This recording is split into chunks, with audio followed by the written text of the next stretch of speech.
What's going on, everyone? In this video, we're looking at KeyShot Studio's newly introduced grouping hotkeys and custom pivot function. We're about to take a look at the new custom pivot point feature, but to make it easier to work with in relation to the pump assembly, we're going to go ahead and group the different components together. We'll start by control clicking each individual component to select them together. This is not a new function.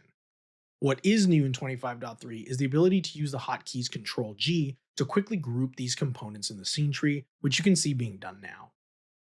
You can see the group just popped up in the scene tree. Now we can Control Shift plus click to select the entire model and its components, or we can Control Shift plus double click to select the specific group we just created.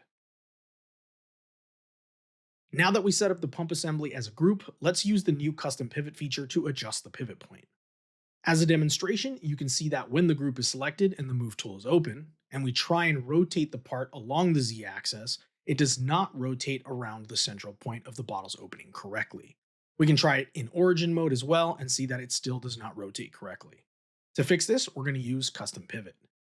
We'll select the cylinder option and click 2 points on the bottle's neck, which we're trying to center the pivot point to, and hit done. Then we'll go back to the move tool. Now you can see that when we rotate along the Z-axis, the center point is now correctly fixed concentric to the opening of the bottle. This is just one way of implementing the new custom pivot to help make staging scenes and animations that much easier.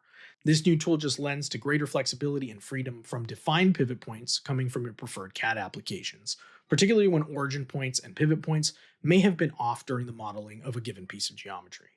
In this example, we use cylinder mode, but we also have two other modes, including corner mode, where you can set a pivot point on a corner where two planes intersect, and sphere mode, which allows you to place a pivot point in the center of a sphere. This is particularly helpful when you're creating pivot points for ball joints.